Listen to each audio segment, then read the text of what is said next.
explain everything. Oh, hi, everybody. I am here on behalf of the MA in Conflict Resolution and Mediation at Tel Aviv University. I'm going to give you an overview of the program, and then we're going to have two past students who actually are from the same year by chance, who agreed to come on today to explain what they're doing now and how the program got them to where they are. So here I am. It's been a while since I've dealt with Zoom, so give me a second. I am going to share my presentation.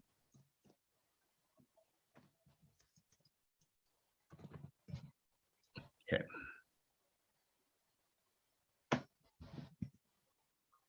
Everyone can see? I think you guys can see. Yes. Okay. Okay.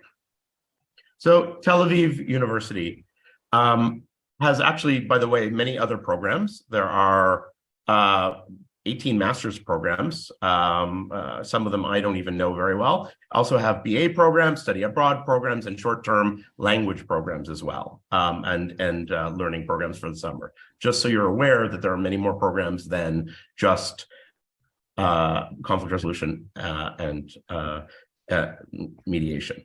I am now going to play for you a video. I guess I should have just started with the video. Let me share that, because I really love this video. That it's not my video, it's not for our program, it's for Tel Aviv International, about the university itself for the English programs. Nope, I chose the wrong one, sorry.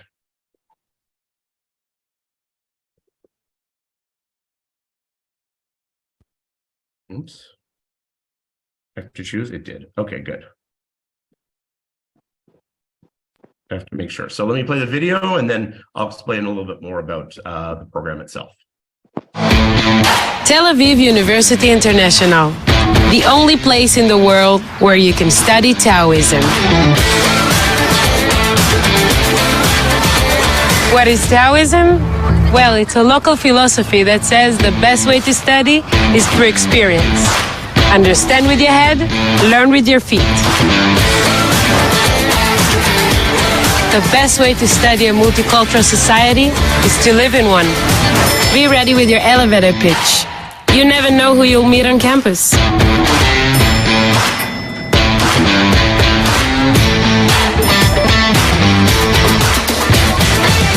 If you want to learn the best marketing strategies, just go to the local market. Reading about the startup nation?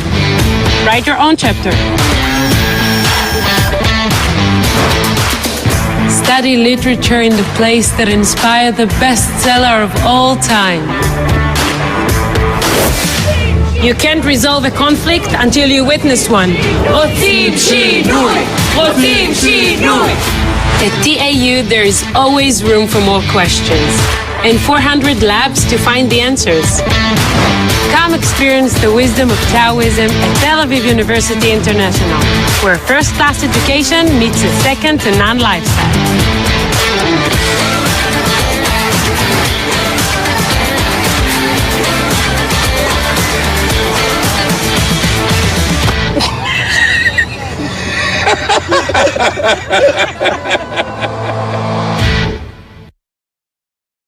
Okay, so that is the video for the university. It does, I'm sure both Sarah and David can talk about how, yes, some of those elements did happen during their time while they were in Israel. And let's get back to my presentation. Okay.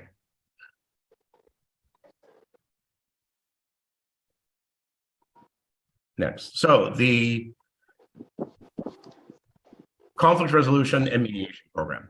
So just to understand what it is, some of you have heard this, I'll go through it quickly. It's a 10-month program, under 1 year, learning conflict resolution. Everything is taught in English. There's no need to know Hebrew, of course. It is interdisciplinary, it is very practical, and is very experiential. We do a lot of emphasis on skills development and experience in the field. So we really try to bring in almost all of our lecturers both teach and work in the field. which includes, for example, a mediation workshop where you get a certificate from Tel Aviv University. The lecturers, as I said, are all people who are experts in the field, who actually work in the field. So they bring those experiences with them to the classroom. Because we really believe that conflict is not just about understanding conflict theory and analysis, but it's also hearing how that works in the field. And just so you're aware, we also have an optional thesis here, if you're interested. The program itself is very multidisciplinary. The first semester has a course in each of the subjects: political perspective, social psychology of conflict, religion and culture of conflict, international law. In the second and third semester, the courses are a little bit more multidisciplinary. They mix the political, sociological, legal, religious, economic in different ways. And that can mean courses such as the environment in law, leadership in law, the NGO world and conflict. I mean, really ways of approaching conflict from a multidisciplinary approach. Woven into all of this are a series of skill courses, learning how to negotiate, how to mediate, how to facilitate. Some of those are required courses. Not everyone loves those, but everybody really benefits from them. And I'll explain that in a second. But we really try to give you as many skills, learning what conflict analysis and theory has to tell you, and then how do you learn the skills where you use that knowledge in the real world.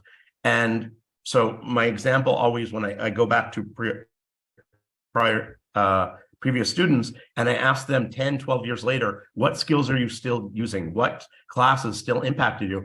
They always say negotiations, mediation, facilitation, because you always have to negotiate your salary. You always have to mediate at work. It's how how this works. Next, so where do our graduates end up working? The largest group is in the government area, so that could mean federal government in the U.S. That could mean state or local government. It could mean regional governments. And then the next largest group, I would say, are the NGO, IGO world, working for smaller NGOs locally around the world, or in large NGOs or IGOs. We have an example today with Aviv. Then I would say the next group is the nonprofit world, and then think tanks and consulting. And also in the private sector. So, for example, we have some graduates who work for Visa credit card company, because Visa credit card company needs to do analysis about conflict situations around the world because people are still traveling around the world. So the education you'll get is really applicable to many, many areas around in the job market. Okay, so now I'd like to introduce our guest here. I'm going to stop sharing this. And I think Sarah is on first. So we're going to start with Sarah. So wait, Sarah, unmute yourself. Okay, I'm unmuted. There you go. Okay, so Sarah, tell us what you do or what you've done, because I know you've worked in 2 different jobs, which I find very impressive personally. Tell us about that, and then we'll get to the next question. Yeah, so obviously my name is Sarah Fant. I was a student in the 2019-2020 cohort. So that was the one where COVID happened right in the middle of it. David has a great story about that experience. And yeah, David and I were in the same cohort. So after graduating in 2020, I got a job with the United States government, and I worked for the Federal Emergency Management Agency, or FEMA, as the acronym goes. And so for 2 years, I traveled around the country to various disasters as an emergency management or disaster management type of focus. I worked primarily to support other FEMA employees in delivering aid to the communities and people impacted by those disasters. So I was focused on developing like situational awareness type products and writing short-term strategies and plans for how FEMA was going to deliver aid in those areas. And then just this year, at the start of the year, I resigned from FEMA and began working for the state of Colorado, so a smaller government, which is where I live in the United States, still in emergency management, but now just a different focus. Now I'm primarily working with smaller governments within the state, helping them prepare for disasters by kind of being a subject matter expert on various plans. I help bring in trainings from all over the country. I help support any exercises that they're planning and doing that help them work better together with their partners when emergencies or disasters hit. And then I work with a team that does the same thing at the state level. So my primary customer is the local governments. And then secondarily, I help the state with the same idea, being how do we be better prepared for disasters as a state? What plans do we need to have in place? What trainings do we need to bring in for our employees? And what exercises do we need to help kind of work out those plans? So that's basically in 30 seconds or less. Those are my two roles following the program. Okay, great. So can you tell us how the program helped you get where you are? Maybe give an example. Yeah, so interestingly, when I got the job at FEMA, I asked the employer, I asked my supervisor, hey, like, what did you see about my resume that you liked? And the first thing he said was, he's like, your degree was very interesting and very unique. And he immediately recognized the application to the emergency or disaster management world. When I chose the program, I really wanted two things. And I think interesting that Corey kind of hit on both of them, which makes sense because that's what the program provided, was like something that would really stretch my academic side, like my brain and like learning a whole bunch of new things. But also I really wanted something that was deeply practical to the professional world. And so I would just say that the skills and information I learned in the program are wildly applicable to any job that deals with people. And unfortunately, that is like 98% of the jobs out there. They have some person-on-person component. And I think that's what's great about this job is that you can take the skills and the information and really you can use them in almost every aspect of whatever you're doing, any sector. It doesn't have to be NGO or government or whatever. It can be normal business, right?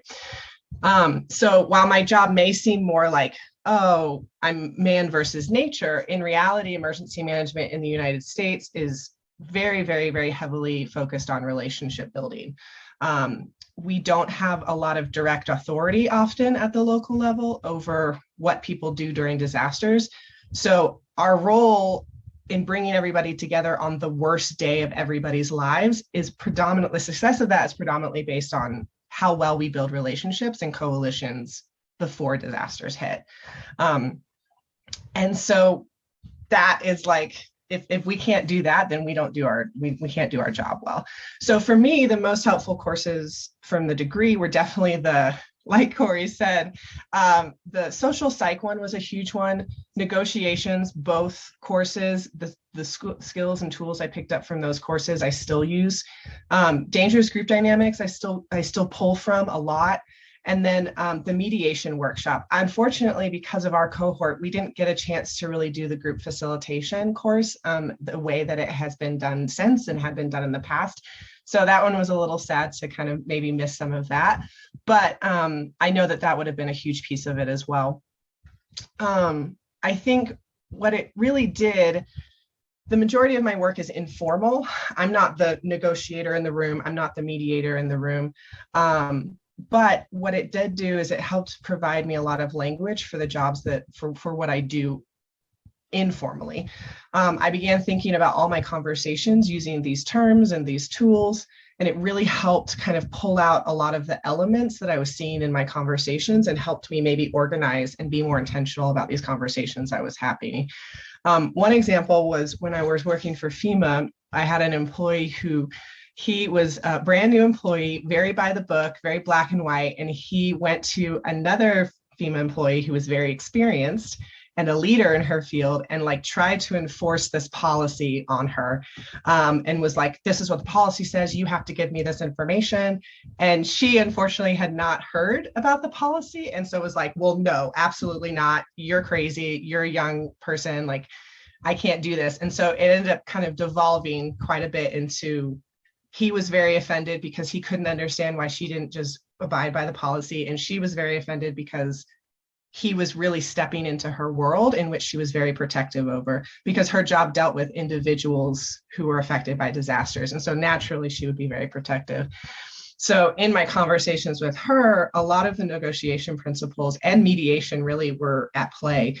And I managed to come out of my conversation with her with a better working relationship, permission from her to access like her staff so that I could work directly with them on this policy, and then her commitment to help us on other efforts that we were doing across the way. And I was really proud of that based on, you know, our program. But interestingly enough, my employee was really upset. He was like, you didn't win. You didn't get like everything you wanted out of this argument. You didn't get her to say that she was wrong, or you didn't get her to commit to this, you know, policy the way that it was written. And so I was able to take him and walk him through and say, hey, in my preparation, I wanted to consider her needs, her emotional needs, her professional needs. All of this is language from mediation, from negotiation, right? I wanted to recognize that she was a leader in her field and a subject matter expert, and I wasn't. And so listening to her and figuring out how can we work together. I researched into what the policy actually needed, which is another thing, really researching your standards. And so we can say like, hey, this is what the policy says, but here's what it really is designed to do. Let's figure out a way to work together on that. And having her come to that understanding was a part of that conversation. And then my ultimate goal through the whole mediation and conversation with her was long-term, my goal wasn't to win this argument. It wasn't to force her to comply with the policy as it had been written. It was my future shadow, right, was that I needed her support on some key planning stuff that was happening in the future. And if I messed this conversation up, there was no way I was getting back in the door with her. And it would have been a huge loss for the organization as a whole. And so and it was interesting walking another person through that process, and then him coming to the understanding like, oh, we weren't going into that conversation looking to win. This wasn't for him. It was a very fixed, like, she will comply or she will not comply. And I came into it with a very like collective mindset of like, okay, what are all the things that I can bring to the table to help move us forward and keep us in a relationship? So that's like a very easy example of like the negotiation and the mediation side. The social psychology side is really major as well, especially in regards to group identity. And I'm sure David will probably say something similar with the work he's doing.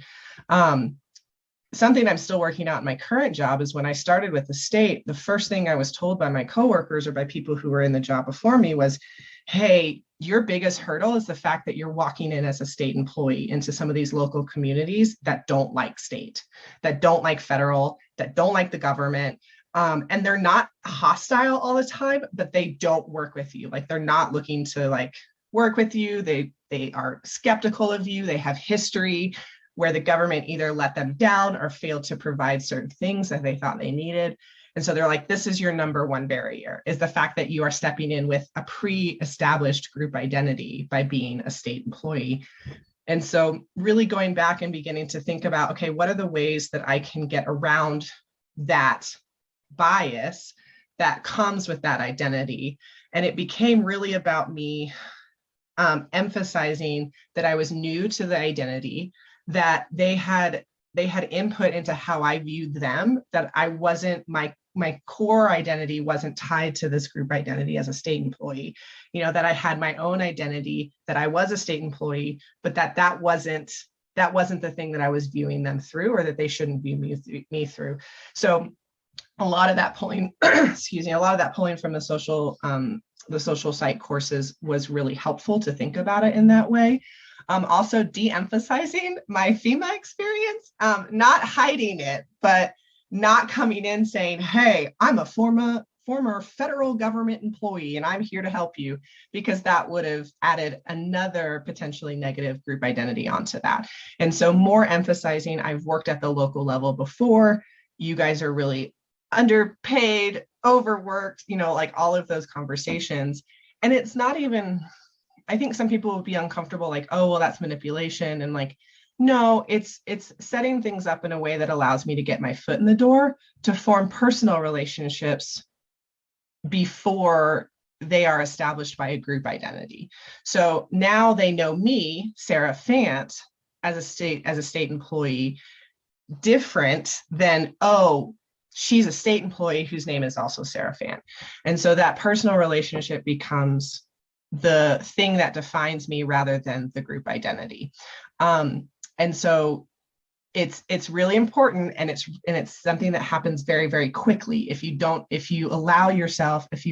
allowed myself to be defined by the group identity initially, it's almost impossible to get past that.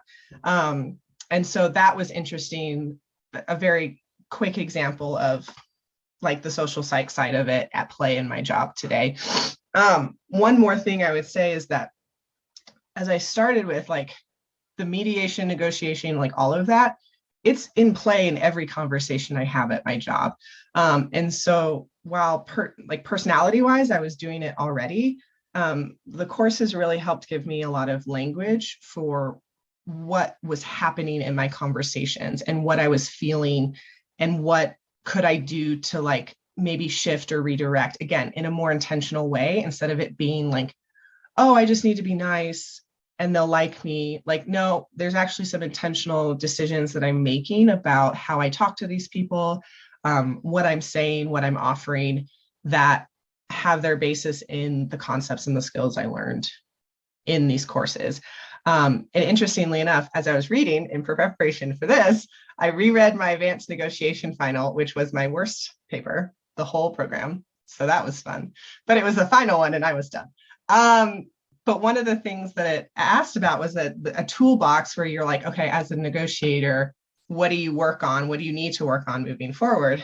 And it was one of the things I said, and I completely forgotten about it, was I needed to focus on what was the sustainability of my agreements, what was the long-term impact of them, instead of just focusing on like winning or losing that agreement. And it's interesting because that has become very much a mantra of mine, and a way that I have viewed all of my conversations through is like, how is this going to impact my ability to work in this space later? And I completely forgotten that it was something that I had written down that I needed to work on coming out of the course. So I thought that was a funny example, but yeah, so that's kind of how the course has helped me in my job. Okay, thanks a lot, Sarah. David, can you introduce yourself and tell us what you're doing? Hello, everyone. Yes, let me introduce myself. I am David Murcia. I'm from Colombia. Also, we worked together with Sarah in 2019, 2020. So it was interesting because we were studying and we were living. At the same time, was happening something that nobody expected at all, was a pandemic. So it was crazy, but I think we learned so many things about that moment. I'm a social communicator. I'm a journalist.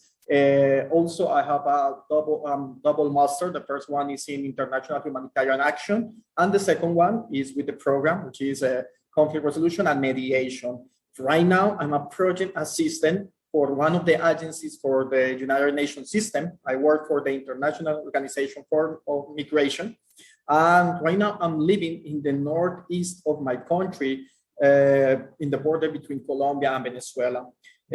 I'm in charge of all of the projects in terms of communications and reports. And part of my duties is assist implementation of communities activities of the programs of my organization, but at the same time organize community workshops with the society that live here. I think I'm not going to explain a lot of things about this, but as you know, in South America, and especially in this region, there are a lot of problems in terms of conflict or armed conflict.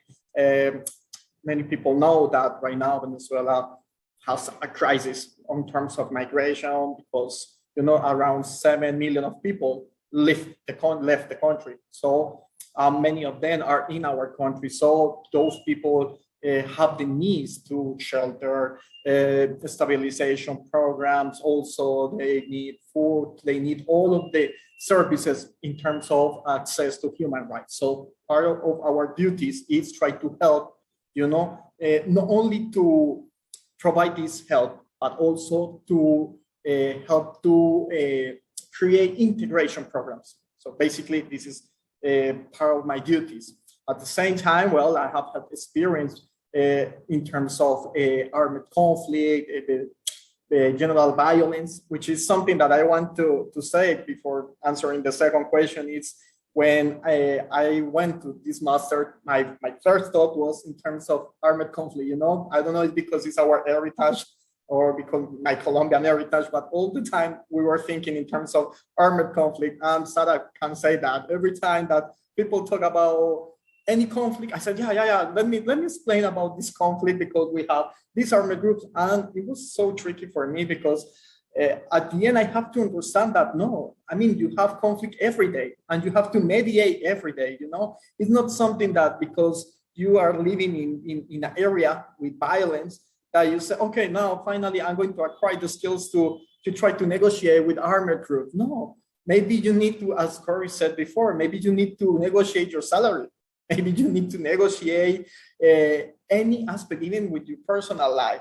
So for me, it was really impressive when I was there. And I tried to understand that, yeah, I need to acquire the knowledge to apply in every situation. Of course, most likely in my job, because, it's not easy when you are living in this area. Before you connect, guys, I was telling to Corey and Sarah that in this region, or I don't know, in places where violence are present it's present all the time, people try to normalize this kind of situations, So every time that you are going to any community, as Sarah said, how I can introduce myself, not only because I represent an organization, but also because I'm a human being, because these people have needs, because these people are in danger, and any action I can do harm, I try to help, but I don't know if maybe because, and it's funny because Sarah said something that every time happens to us,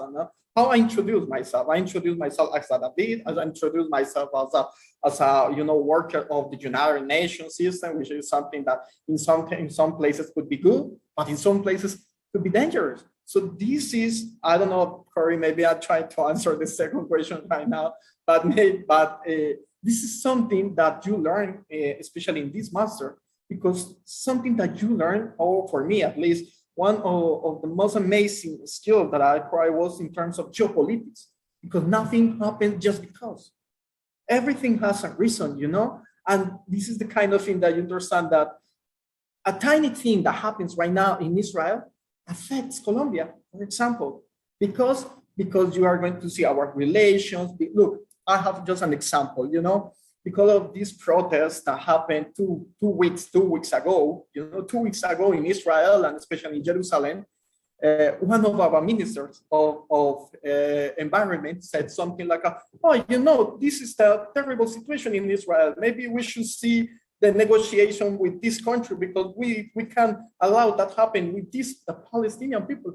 And it was amazing because one of the Jewish representative guys here, they said, be careful, ministry, because you don't have idea how good it's Israel in terms of environment, So shut up. Don't say so many things because you are going to affect something. And I say, yeah, how you can talk about a conflict you don't have any idea because you are not living there. And this is something that right now I said to people, and I encourage to people, because you are so lucky when you are in Israel, not because you are acquiring a really good knowledge, but also you can apply every day, because you are going to see what's going on. If you go to Jerusalem, how different if you go to Tel Aviv.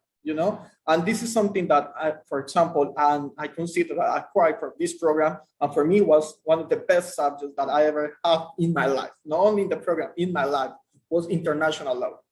This guy was amazing, and not because the guy, it's because that challenged you to understand one thing is the theory, another thing is the practice.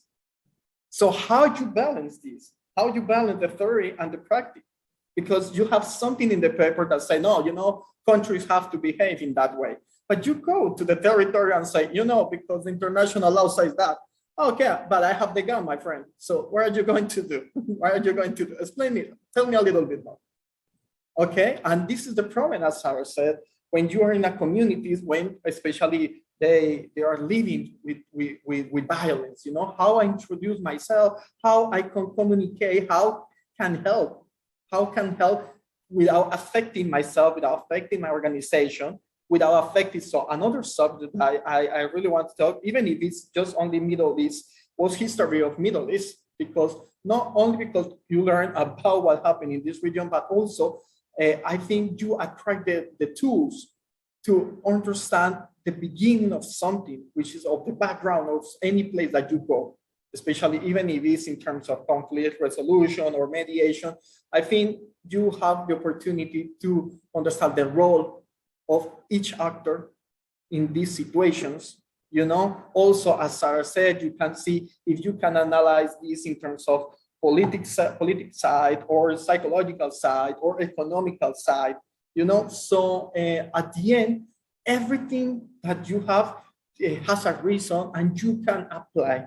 And, at the end, every day you need to understand how you can get your goals, because this is another thing that is tricky for you, You can have all of this knowledge, you can have all of these things, but at the end you have also an outcomes that you have to get, and your enterprise needs it, because this is something that people used to say, and I don't know if Sarah disagrees with me or no, it agrees with me, but at the end, the principles of the humanitarian action and everything, but even if it's United Nations, even if it's any NGO, you have an agenda, and you need to get this agenda, and in sometimes it's hard for you when you want to do something, and they said, be careful, our mission is not allowed to do this, our mission is not allowed to do that. Look, for example, I'm in charge of writing stories about people in this territory. And I remember a situation where we have a problem with water, people didn't have water. And I start writing my article about this, And in some point, I wrote something about it's something that the local government has to do, because, there are a lot of people that with problems, with disease of this. And, when I received the feedback, they said, what you are talking about bad about the government? I'm not saying anything about bad the government. No, be careful, my friend. We are friends. So we don't do advocacy here. We just inform. And, this is the challenge that you have with yourself, because it's okay, so I need to edit this part. So because I work for an agency, and that agency has an agenda, and I need to understand that this is the agenda.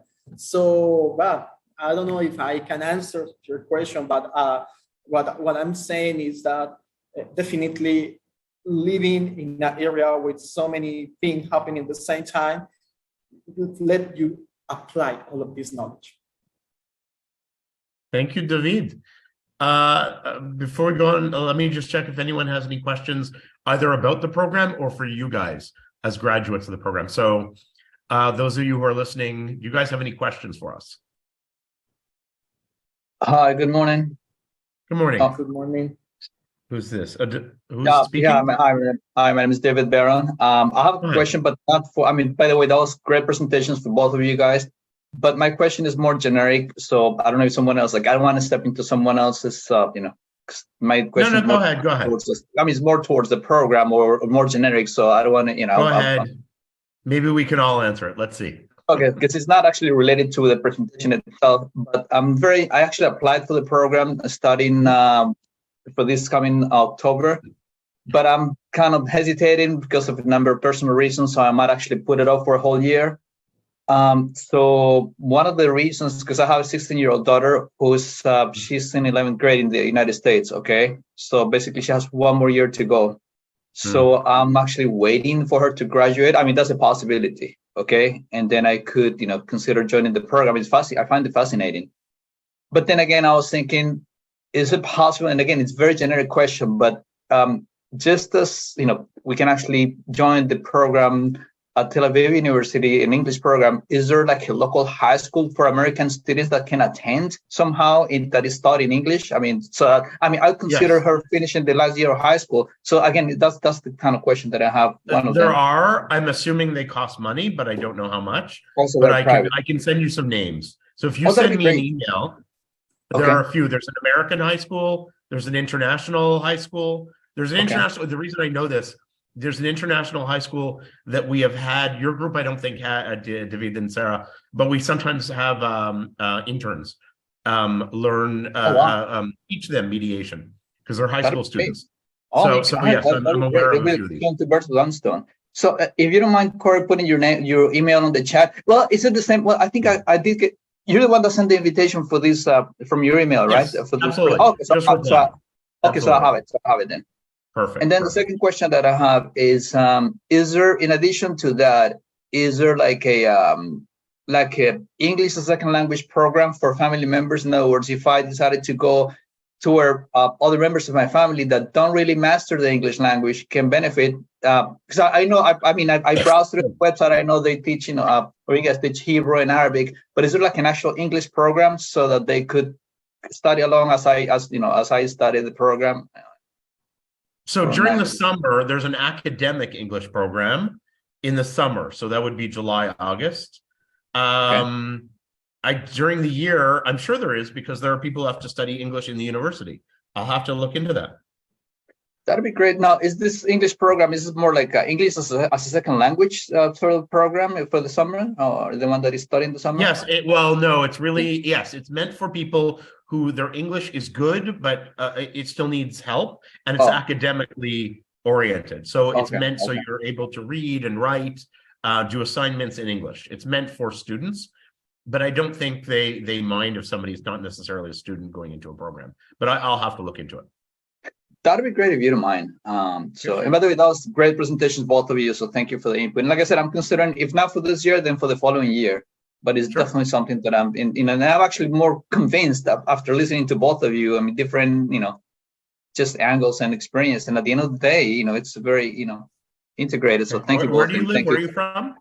I'm in Florida. Well, ironically, I'm originally from Colombia, just like David, and my name is David as well. So, but I've been here in the United States for so many years. I work for the court system as a court interpreter. So I live in Miami. So, but I'm definitely considering this change of career. Not change, but it's a twist to the career. So, okay, great, sure. Thank you. Thank you. Okay, great. I have a question. Sure, go ahead, Star. Now, do you basically have to live in Tel Aviv, or is this totally online? No, it's not online at all. It's all in the classroom. Okay, so what about boarding? Do we have to make our own arrangements for a place to live? So until March 31st, there was guaranteed dormitories, or there might be rooms still in the dorms that you'd have to apply and then apply for that. Apply for the program, get accepted, and then apply for dormitories. But also finding an apartment in Tel Aviv is not very difficult. Sarah, you lived in the dorm. No, David definitely lived in the dorms. Sarah, did you? Yeah, I lived in the dorms too. Oh, you lived in the dorms. Okay. Yeah, sorry. Do you remember if anyone had trouble finding a place in Tel Aviv? All of the problems that you can imagine I have in Tel Aviv. Yeah, our cohort did struggle a little bit. I know Nika struggled a little bit the first place she got into, mostly because and it's not because of anything to do with Tel Aviv. I think coming from the outside made it really hard. Also, not speaking Hebrew in that instance became a barrier. So I think my recommendation, if you end up needing housing outside of the school, is to work with Corey, maybe get in touch with somebody who's more local, who can navigate some of those cultural differences. And there's also real estate agents. I mean, you pay for a month's rent. We were told, Corey, to not necessarily use the real estate agents. No, we know some good ones. We found and that's the key, right? Like, some of them are a little I Right. wouldn't trust every one of them, but we found some decent ones that deal with the universities. Okay, so that's I would recommend that because we were told to just keep to Facebook, but that's really hard if you don't, if the person you're communicating with doesn't speak English or is primarily Hebrew, and I don't speak any Hebrew, and so there were a number of our students that did those, so they helped other students once they got to the country. They helped other students kind of navigate some of those processes. Yeah, sure. So you guys help each yeah, other. So it it's sounds hard like to at do the from end the of the day, outside. so it sounds like at the end of the day, it's better to live on campus, basically in the dormitories. I mean, for all purposes, and I guess for timing, time that it get to class to and from, and logistics and all this stuff. I would assume that I'm assuming that the dorms are on campus, so it's probably easier to access the classrooms and just time, especially when time David has an You have opinion two on that. options. Go ahead. No. Actually, as Sarah said, it's not because of Tel Aviv. It's because also was the moment. It was the moment because I don't want to scare you guys, because seriously, living there was of the best thing that happened to me in my life, because I was living in the dorms. Yeah, you have two type of dorms. I was in a shared dorm, something like that, which is cheaper, and also I was lucky because I have a really great roommate. But also you have your own place, and it's inside the campus, which is, as David asked, is really amazing, because at the end the campus is huge. You have so many things, so many activities. You have libraries, you have a really good campus lying on the grass and reading book, but also you have supermarkets, you have restaurants, you have everything, and also it's close to the beach. So which is very, very good, because also the university is located in a really good place. It's in a really good place. Also, you have all the facilities of transportation, but also you have the scooters, you have everything. As Sarah said first, I mean, at the beginning you can see, oh no, it's easier to rent the dorm, I mean, inside of the campus, but the thing is, you are in risk in terms that 3 months, no? You are allowed to be here just the first 3 months, and then they see if that's you can keep an it. option to live in a shared room until December. I'm not sure if it's still available. Because I don't know if they have, the thing is that in my moment, I mean, it was quite scary because you came in October, so you are living your good life there. So in December, you are quite scared because you say, "Oh my God, the time is finishing, and I don't have any dorm." As Sarah said, you need to start asking for so many people around. Thank God, in that moment, university allowed us to stay there the whole program. But I don't know if, as Corey said, I don't know if you never know. they do this. It's tricky. I mean, it's something that you don't know, but I was lucky.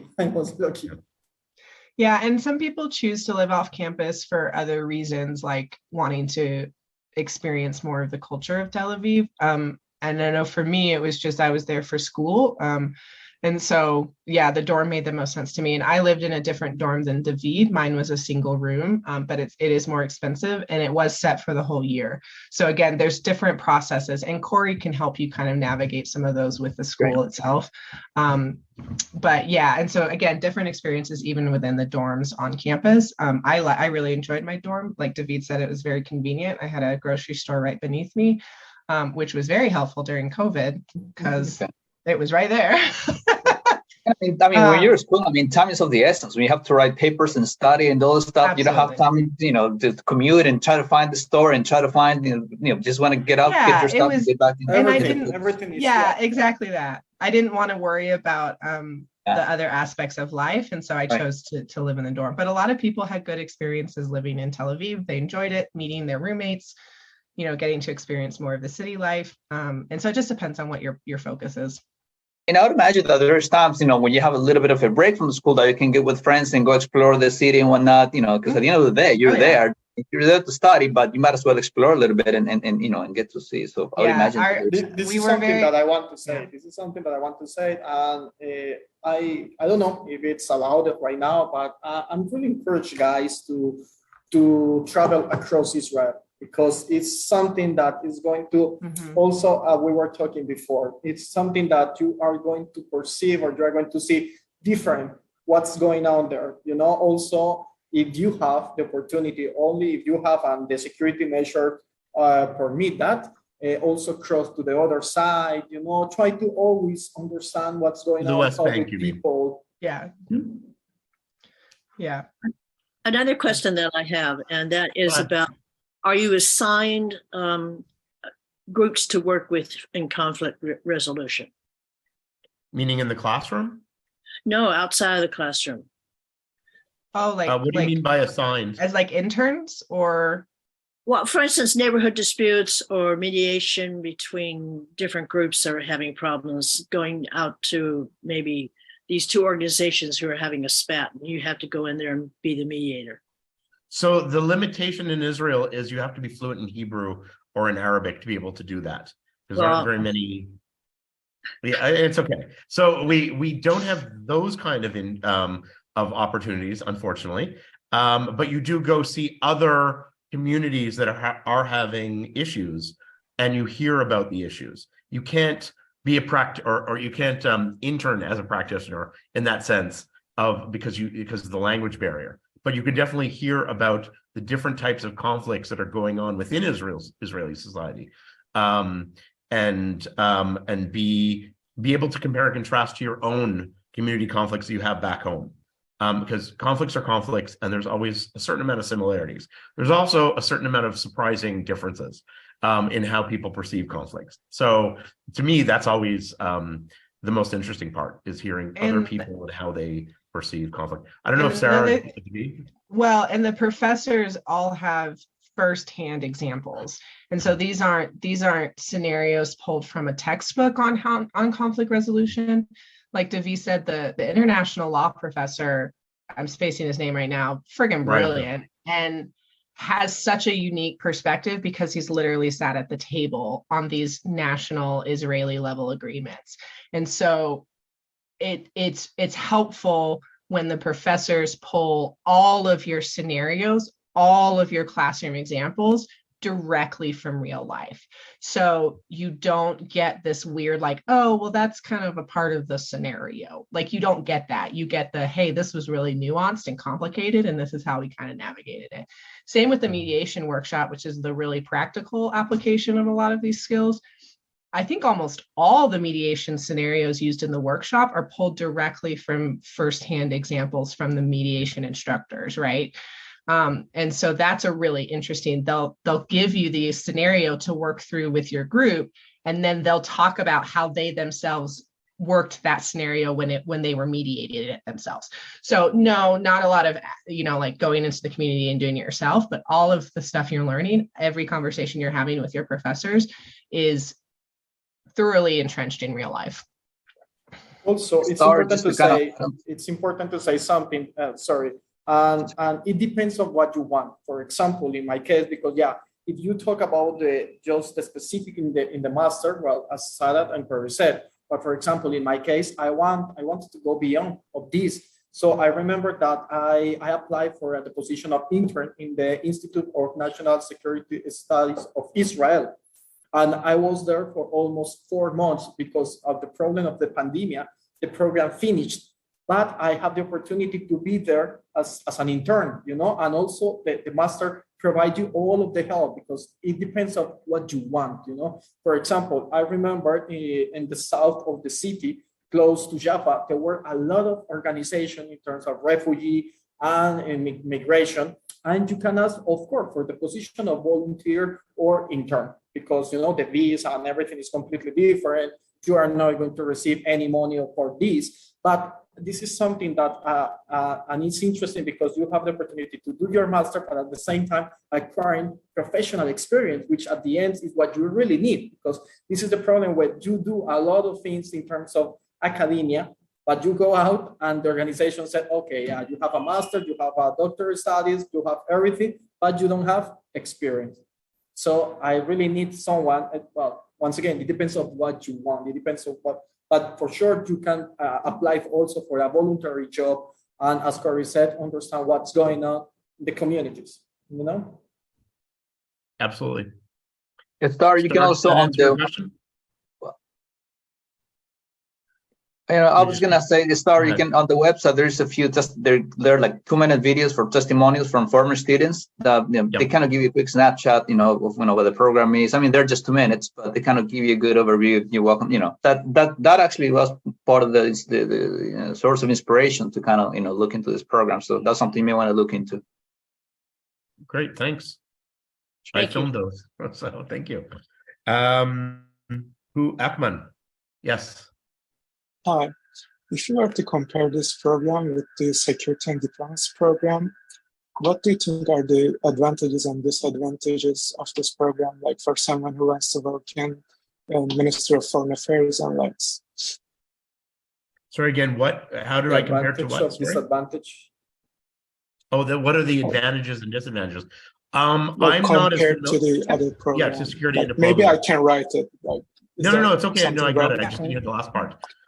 Sarah and you, David and Sarah maybe can answer this better than me, because I've sat in all our classes in conflict resolution, so I know our lectures, I know what they teach, and I get feedback. For security and diplomacy, I've heard things, but I don't want to be in competition with them. Yeah. So maybe Sarah and David, you probably spoke to other students who are from those. Did you get any feedback?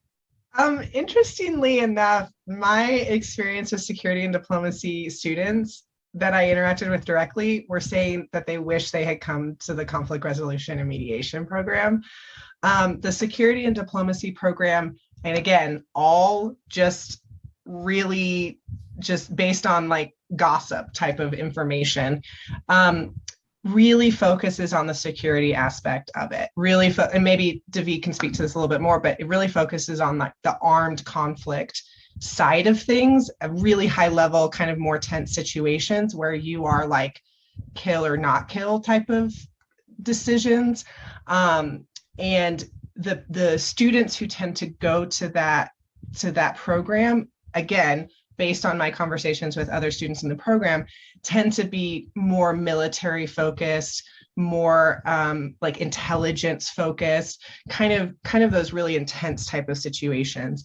And so it's the cohort that was alongside us had the reputation of being a little bit not as nice. Like they weren't as welcoming to other people. They were a little bit more like didn't form relationships fully as a cohort. And I know that happens in every cohort, and I know it happens sometimes in the mediation and conflict resolution one where there's different groups that form.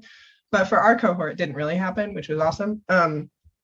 So that's what I heard from students in the security and diplomacy studies, that it was very much more about the like intelligence and security side of things, and also more about, and this was their perspective, more about the winning and losing side.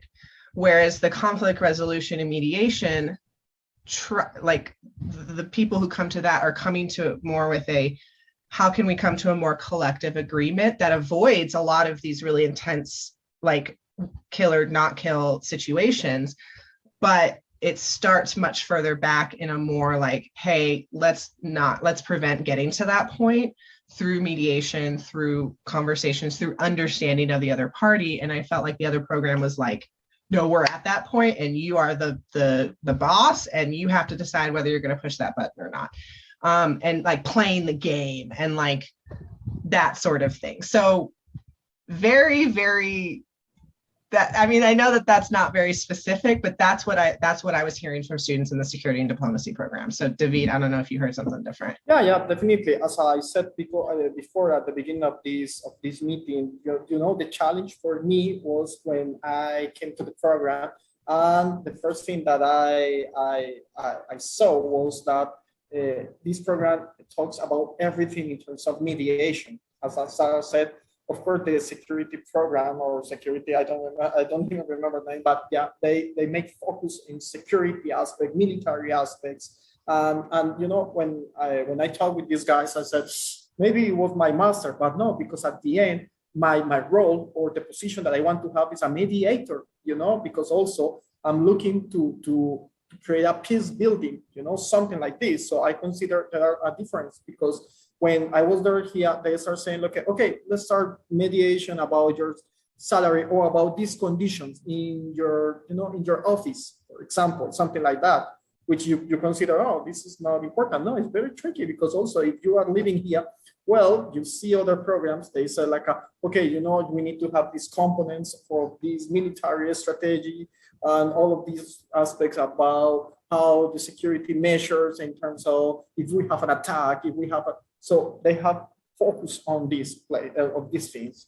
Well, we are talking about so many aspects, more psychology. I don't know if the other programs have these psychology aspects. I don't know. I think we have this, and it's a really hard training. I remember we saw a really good subject with this woman that she was living in Netherlands. I don't remember the name, but she was a really great teacher for us, because she taught us so many things that you don't see that are implicit even in your life, you know. It's something like you are talking, and this is something really nice about this master, that all of the topics that you are talking, you can apply even for your environment, you know, your personal life, your social life. So I consider this is the difference. Yeah. And Akman, again, I don't know that much about the program. I know some of the lecturers there who seem great. Speak to that program to get their take. You're in the conflict resolution webinar now, so all I can do is talk about conflict resolution. So go ahead, Sarah. Did you want to say I one? just want to answer that, but thank you. No, I was just going to say, it made, like, not to say that program's bad. It just has a very different focus. And so it really depends on what are your professional goals, what are your personal goals, what skills do you really want to obtain. And so, yeah, that's basically what I was going to say, is like, it isn't an us versus them. I think there's enough crossover, or there should be enough crossover, that it feels complementary. It's just a different focus, for sure. Different calling. Different calling. For people that have different calling in life, they might as well just find it very fitting for their call in life. It's, by the way, Sarah, that was very informative. So thank you for that focus, that angle. And I do have another question actually that I just thought of. Will I be able to? It's a master's program, so I know it's very intense. Will I be able to somehow work on the side, like for instance, remotely with the job that I currently do on a part-time basis, or somehow could I be, like, does it give you as a student, a few hours here and there to kind of work on the side, or is it better to just forget about the work and just focus on the school completely? I will give my take, and then I want to hear from the students. I'd say you can. We've had students who've worked part-time. Okay. One, maybe 1.5 days a week, or on the weekends a little bit, but it makes your life more difficult because it's a very intensive program. It's a lot of work, a lot of readings, a lot of presentations, a lot of class time, a lot of assignments. So that's what I've heard. Sarah and David, do you want to weigh in on this? Absolutely. I would like to hear from the students as well. Of course, I definitely take what you're saying, but I don't know, what do you guys say? It depends on your goals, because of course, if you need some money, and also you want to acquire the experience or to live with communities, of course you are able to find a job. But I think it's not only because the program is intense per se, but also I think this is the experience that you don't want to skip. It's the student experience, it's the student life when you have your, as Corey said, for example, I remember January is a really hard month. It's a really hard month because you need to present like a 5 papers, do 3 presentations, and but at the same time is of course depends once again, because you're saving, because what you want, because also it's not, Israel, it's quite expensive. So I know that sometimes you need to work, because you need to acquire quite money, few money to pay some things, but definitely I think you maybe skip this experience. So my recommendation is just focus in this stage of your life, which is not only the master but also living in Israel. Right. Yeah, I think the working remote piece, I think would be incredibly challenged just with the time difference between the United States and Israel, in that if you had specific times that you had to be online, those are going to be the times where they're either in class or you're sleeping. Right. So that would just be really, really hard. And like David said, it would mean like something would slide. either your work would slide or the experience at the university would slide. And I think for this program, one of the things that was challenging about our year was that COVID happened at the start of the second semester. And so we ended up going online very quickly, like all things changed like really, really quickly.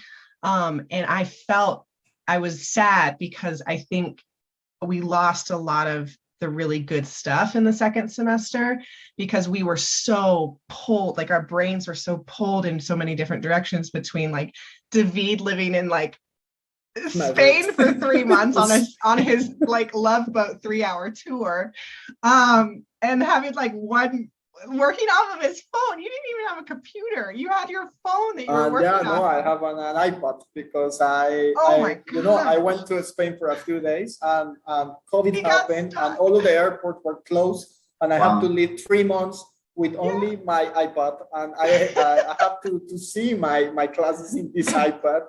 And it was a nightmare. It was a nightmare. But once again, I mean, Israel is not guilty for this. It's because So it happened to us regardless of whether we chose to work or not. But it was really interesting that semester because I do feel like we missed some of the things, and that's nobody's fault for that. But I think if you choose to get a job or you choose to carry a job, you're going to have a similar like.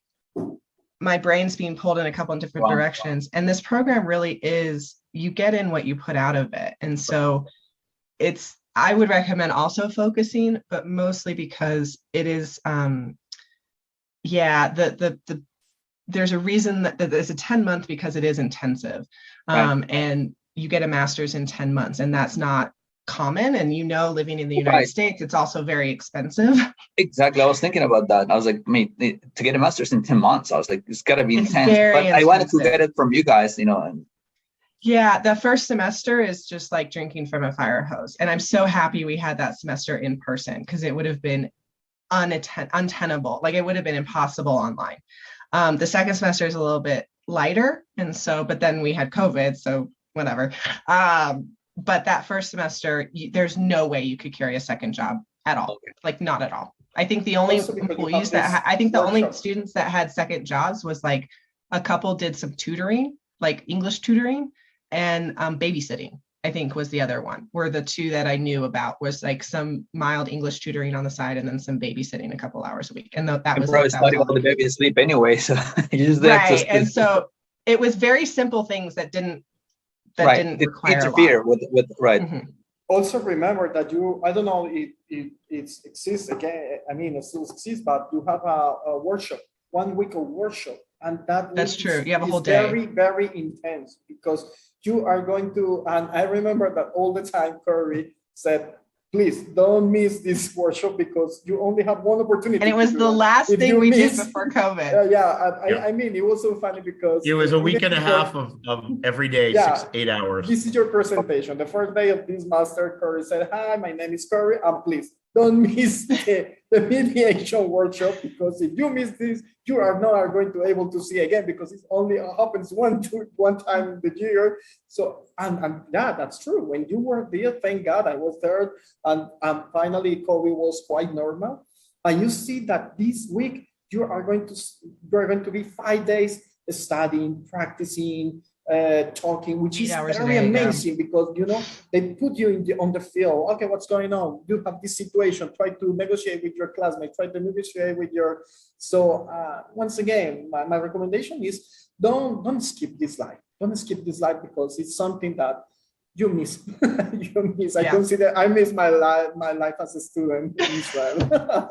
Especially when you have to, you have to do reports for your organization and everything is, I was living in a good life in Israel as a student.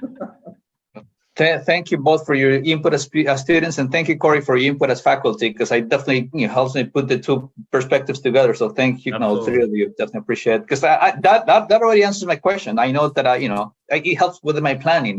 That means I won't I'm not gonna be working while if it No problem. Thank you. We're at an hour, so I don't want to keep David and Sarah any longer. If anyone has any other quick questions, just about bureaucratic things, applying, you can apply up until the end of July. That's all you really need to know. All the information should be on the website. If you have any specific questions, feel free, really send me an email anytime. So Thank you so much, all of you. David. Thank you, and thank you to other David. So thanks, David and Sarah, for taking part in this, for taking some time off to speak to us. It's really appreciated. Okay, no, thank you for Absolutely. inviting us. It's fun to see you Thank guys. so much. See you. Thank you, everybody. Thank you. Okay. Thank Bye, you all so everybody. much. Thanks. Okay. Bye, y'all. Bye.